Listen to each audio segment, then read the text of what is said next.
నమస్తే, welcome to our channel. నేను సిరి. ఏపీలో పోలింగ్ రోజున జరిగిన అనేక సంఘటనలు జరిగాయి, అనేక అరచకాలు కూడా జరిగాయి. అయితే అక్కడ డూప్లికేట్ కానిస్టేబుల్ కూడా ఉన్నారు అని చెప్పేసి అయితే ఇప్పుడిప్పుడు వెలుగులోకి వస్తుంది. ఇంతకు అక్కడ అసలు ఏం జరిగింది, ఈ డూప్లికేట్ కానిస్టేబుల్ వ్యవహారం ఏంటి అనేది మనకు వివరించడానికి మనతో పాటు ఉన్నారు ప్రముఖ senior journalist, political analyst C S Rao garu. నమస్కారం సార్. నమస్తే సార్. ఇక్కడ మనం చూస్తున్నట్టయితే ఏపీలో పోలింగ్ జరిగిన అప్పుడు మనం చూసాం ఎంతమంది ఎన్నెన్ని అరాచకాలకి పాల్పడ్డారు ఏంటి అని. కాకపోతే అక్కడ అంటే సెక్యూరిటీ కల్పించాల్సిన కానిస్టేబుల్ కూడా వాళ్ళు కూడా నకిలీ కానిస్టేబుల్ అని చెప్పేసి మనకి వార్తలు వస్తున్నాయి. అంటే నకిలీ కానిస్టేబుల్ని ఎలా అక్కడ పెట్టే అవకాశం ఉంటుందంటారు? అసలు ఇందులో ఇంతవరకు వాస్తవం ఉందంటారు? ఇప్పుడు ఏంటంటే అసలు పోలింగ్ జరిగిన రోజు ఎన్ని రకాలుగా వైఎస్ఆర్ కాంగ్రెస్ పార్టీ మ్యానిపులేట్ చేసింది, ఎన్ని రకాలుగా అది ప్రయత్నం చేసింది. అంటే గెలవడానికి ప్రయత్నం చేయొచ్చు, కానీ దానికి ఒక ప్రజాస్వామ్యం ఉంది కదా, నిబంధనలు ఉన్నాయి కదా ప్రజాస్వామ్యంలో. ఆ నిబంధనలన్నింటినీ కూడా పాటిస్తూ దానికి అనుగుణంగా, చట్టాలకి నిబంధనలకు అనుగుణంగా మొత్తం కూడా ఉండాలి. కానీ వాళ్ళు చేసినటువంటి పని తిరుపతి ఉప ఎన్నికల్లో గతంలో ఏం చేశారో దానికంటే మిన్నగా చేయడానికి ప్రయత్నం చేశారు అనేటువంటి ఒక అభిప్రాయం అయితే కలుగుతుంది. ఒక్కొక్కటి బయటకు వస్తున్నాయి. ఎందుకంటే ఫస్ట్ మనం చూసాం ఆర్ఓల్ని మెయింటైన్ చేయటం, కానీ ఆ తర్వాత ఆర్ఓల తర్వాత పోస్టల్ బ్యాలెట్ని ఇన్వాలిడ్ ఎలా చేయాలనే దాని మీద, అలాగే పోలీస్ యంత్రాంగాన్ని ఏ విధంగా అనుకూలంగా ఉంచుకోవాలి అనే దాని మీద, ఇట్లా రకరకాల అంశాల్లో వాళ్ళు రకరకాలుగా పోలింగ్ని మ్యానిపులేట్ చేయాలి, పోలింగ్ రోజు హింసాత్మక దూరంలో కూడా వెళ్ళాలి అనేటువంటి ప్రయత్నం చేశారనేది పోలీసుల ఇన్ఫర్మేషన్. సో ఇప్పుడు మనం ఒక్కొక్క అంశం వెలుగులోకి వస్తుంది. రీసెంట్గా మనకేమొచ్చింది, పిన్నెల్లి రామకృష్ణారెడ్డి పోలింగ్ బూత్లోకి వెళ్ళి ఈవీఎంని పగలగొట్టేసి వెళ్ళిపోయినటువంటిది బయటకు వచ్చింది. బయటకు వచ్చినటువంటి క్రమంలో అసలు ఇంత దారుణం జరిగిందా అని చెప్పి అందరూ అనుకున్నారు. అయితే ఆ తర్వాత కొన్ని వీడియోలు చూస్తుంటే దారుణమైనటువంటి విధంగా వీళ్ళు చేశారు వైఎస్ఆర్ కాంగ్రెస్ పార్టీ అనేది ఒక్కొక్కటి వెలుగులోకి వస్తుంది క్రమంలో ఇప్పుడు సోషల్ మీడియాలో దాన్ని వెతుకుతున్నాను నేను. సోషల్ మీడియాలో ఒక వైరల్ అవుతున్న ఒక వీడియో ఉంది. ఏంటంటే నర్సరావుపేట లోక్సభ పరిధిలో ఒక కానిస్టేబుల్ డూప్లికేట్ కానిస్టేబుల్ని పెట్టి ఎన్నికలను నిర్వహించారు అనేటువంటిది కూడా వినిపిస్తుంది. అంటే డూప్లికేట్ కానిస్టేబుల్ అంటే ఒక అపాయింట్మెంట్ ఆర్డర్ అవన్నీ ఉంటాయి కదా సార్, మన పోలీసులకు కూడా తెలిసే ఉంటుంది కదా ఫస్ట్ నుంచి. కానీ అలా నకిలీ పోలీస్ కానిస్టేబుల్ అక్కడ పెడితే తెలియకుండా, ఆ వ్యవస్థలో వాళ్ళకి తెలియకుండా ఎట్లా ఉంటుంది? ఇప్పుడు డ్రెస్లో వస్తారు, ఒక మారుమూల గ్రామంలో డ్రెస్లో వస్తారు. డ్రెస్లో వచ్చినప్పుడు పోలీసులే అపాయింట్ చేశారు అనుకుంటారు. జనరల్గా ఏంటంటే కొన్ని సమస్యాత్మక ప్రాంతాల్లోనే పోలీసులు కాన్సన్ట్రేషన్ చేస్తారు. పూర్తి స్థాయిలో అన్ని పోలింగ్ కేంద్రాల వద్ద పోలీసులు కూడా బెటరు. ప్రతి పోలీస్ స్టేషన్లో ఒక కానిస్టేబుల్ పెట్టాలంటే కొన్ని లక్షల మంది కావాలి. పోలింగ్ బూత్ కొన్ని లక్షలు ఉంటాయి కదా. సో ప్రతి 700-800 ఓటుకు ఒక పోలింగ్ బూత్ ఉంటుంది. ప్రతి పోలింగ్ బూత్ దగ్గరికి కానిస్టేబుల్ పంపించాలంటే సాధ్యం కాదు అది. అందుకే సమస్యాత్మక ప్రాంతాలు, గొడవలు జరిగే ప్రాంతాల్లోనే పెడతారు. సో వీళ్ళు ఏం చేశారు, వైఎస్ఆర్ కాంగ్రెస్ పార్టీ వాళ్ళే ఒక డ్రెస్లు వేసి కొంతమంది కానిస్టేబుల్లకు పంపించి దొంగోట్లు వేయించుకోవడానికి, వాళ్ళకి అనుకూలంగా పోలింగ్ చేయించుకోవడానికి ప్రయత్నం చేశారు అనేది ఒక ఆరోపణ. దానికి సంబంధించినటువంటి ఒక వీడియో కూడా బయటకు వచ్చింది. దాని మీద ఆత్మకూరులో, నర్సరావుపేట కదా, ఆత్మకూరు పరిధిలో రామస్వామిపల్లి పోలింగ్ బూత్ దగ్గర అక్కడ ఒక డూప్లికేట్ కానిస్టేబుల్ని పెట్టారు అనేది వాళ్ళ ఆరోపణ. అది చక్రం కొడుతుంది. ఆ వీడియో కోసం చూస్తున్నా, ఆ వీడియో కనపడలేదు. దాని మీద వివరణిచ్చారు ఎస్పీ కూడా. ఆడ ఎస్పీ హఫీజ్ వివరణిచ్చాడు. ఏమిచ్చారంటే అక్కడ ఏఆర్ కానిస్టేబుల్ మేము నియమించాము, ఎస్పీ శ్రీ అరీఫ్ అక్కడ ఏఆర్ కానిస్టేబుల్ అతను డూప్లికేట్ కాదని, ఎక్కడ నకిలీ పోలీసులను మేము విధుల్లో నిర్వహించలేదు, రామస్వామిపల్లి పోలింగ్ బూత్ నందు ఉన్నటువంటి అతను ఏఆర్ కానిస్టేబుల్ కేసు రాయించడం జరిగింది. కానీ సోషల్ మీడియాలో వచ్చినటువంటి వీడియో పూర్తి స్థాయి దర్యాప్తు చేస్తున్నాము, సోషల్ మీడియాలో వచ్చిన అసత్య ప్రచారాలు నమ్మొద్దు అని చెప్పి అన్నాడు.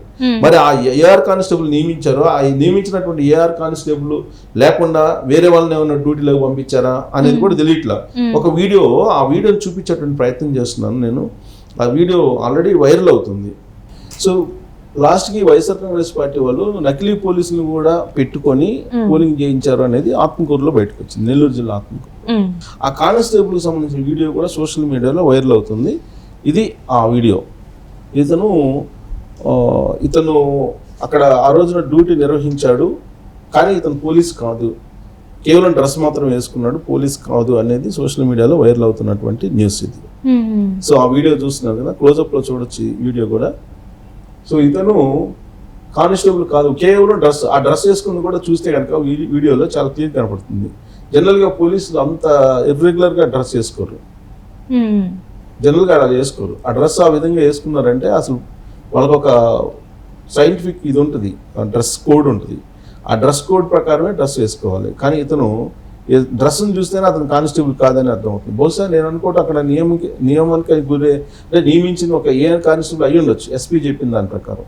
కానీ అతని ప్లేస్లో ఏమైనా వాళ్ళ బంధువులను లేకపోతే వాళ్ళకి తెలిసిన వాళ్ళని పంపించాడు అతను. అసలు ఏంటి అనేది పోలీసులు కూడా ఎంక్వైరీ చేస్తున్నారు, ఆల్రెడీ ఎంక్వైరీ చేస్తున్నారు, ఎంక్వైరీకి ఆదేశించారు పోలీసులు. సో కాబట్టి ఇలాంటి జిమ్మికులు కూడా చేశారు. సరే, ఇతని మీద నేను ఎస్పీ వివరణ ఇచ్చింది కూడా నేను చూపిస్తాను. ఎస్పీ కూడా వివరణ ఇచ్చాడు. ఎస్పీ వివరణ ఇస్తూ ఇతను ఇదిగోండి ఎస్పీ వివరణ వాయిస్ వినొచ్చు. సోషల్ మీడియాలో ఒక వార్త వైరల్ అవుతుంది. ఆత్మకూరు మండలం రామస్వామి పల్లెలో రామస్వామి అనేటువంటి ఇది చూసి ఆడియో వినొచ్చు మనం. ఇదిగో ఒక duplicate police without identity card duty చేసిన ఎలక్షన్ రోజంట. సో అది మన పోలీస్ డిపార్ట్మెంట్ నుంచి నేను క్లారిఫై చేస్తాను. అక్కడ డూప్లికేట్ పోలీస్ ఉద్యోగం చేస్తుంది నేను. అక్కడ డ్యూటీలో ఉన్న నెల్లూరు జిల్లాకి సంబంధించిన ఏఆర్పిసి 102817 ఈ తిరుమల వాసుని డ్యూటీగా చేశారు.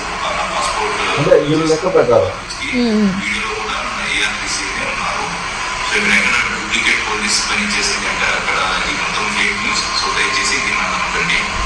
So without identity card name match లేదంటే అది మనకి వీడియోలో వాళ్ళు అడిగినట్లు తెలుస్తుంది. సో మనం ఎంక్వైరీ చేసినప్పుడు నేమ్ మ్యాచ్ ఏదుందో అది కొద్దిగా డ్యామేజ్ అయిన వల్ల కన్సల్ట్ ఏఆర్పిసి దాన్ని తీయడం జరిగింది. సో దాని మీద కూడా ఎక్స్ప్లెనేషన్ కాల్ చేస్తాము.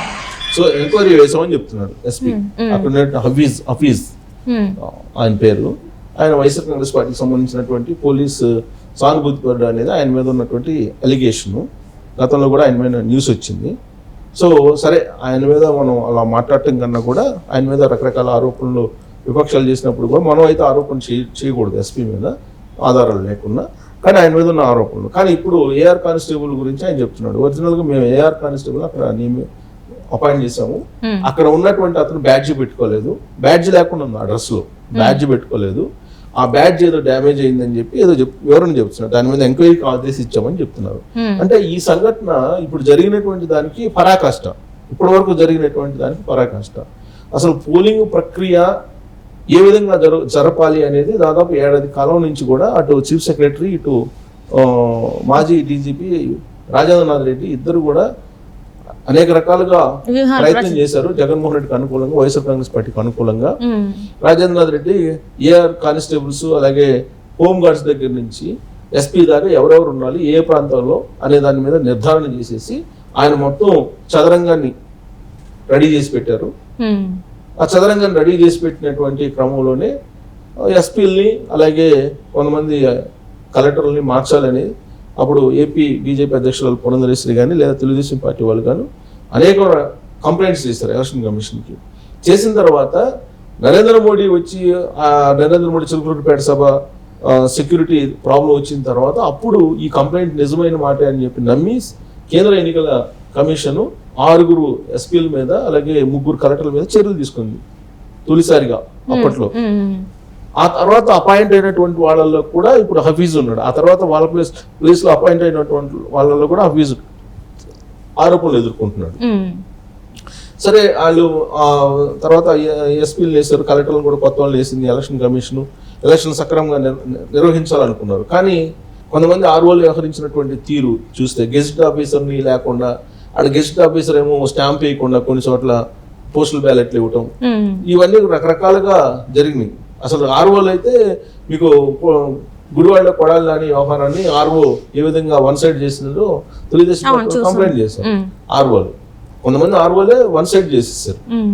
సో అలాంటి క్రమంలో ఇప్పుడు మనం బాక్సులు రిగ్గింగ్ చేసుకునే దగ్గర నుంచి లేదా బాక్సులు పగలగొట్టే దగ్గర నుంచి ఈవీఎం బాక్సులు పాల్గొట్టేదాకా అనేక విషయాలు చూస్తూ వచ్చాం. కొంతమంది వైఎస్ఆర్ కాంగ్రెస్ పార్టీ వాళ్ళు తెలుగుదేశం పార్టీ వాళ్ళని ఎమ్మడబడి కొట్టడం, ఏజెంట్లు లాగేయటం, ఇవన్నీ చూస్తున్నాం. ఇప్పుడు అసలు పోలీసులనే ఏ విధంగా డూప్ పోలీసులను పెట్టి పోలింగ్ కేంద్రాల్లో కొన్ని చోట్ల ఏ విధంగా చేశారనే దాని మీద ఈ వీడియో విడుదల అవుతుంది. ఇది ఒరిజినలా కాదా అని చెప్పేసి పోలీసులు చెప్పాలి. పోలీసులు ఫేక్ అంటున్నారు, అయినా కానీ ఎంక్వైరీ చేస్తున్నాం అంటున్నారు. నువ్వు ఫేక్ అని నిర్ధారించినప్పుడు ఎంక్వైరీ అసలు డైరెక్ట్ శిక్షణ అమలు చేయొచ్చు కదా, డైరెక్ట్ కేసు నమోదు చేయొచ్చు, అంతే చేయొచ్చు. కానీ చేయలేదు. పల్నాడులో ఏం జరుగుతుంది, నర్సరావుపేటలో కానీ పల్నాడు ఏరియాలో మాచర్ల గురిజాల్లో జరిగింది, అందరికీ తెలుసు. ఆడ వీళ్ళిద్దరు పారిపోతుండే పిన్నెల్లి సోదరులు, వీళ్ళు చూస్తూ ఉంటున్నారు పోలీసులు.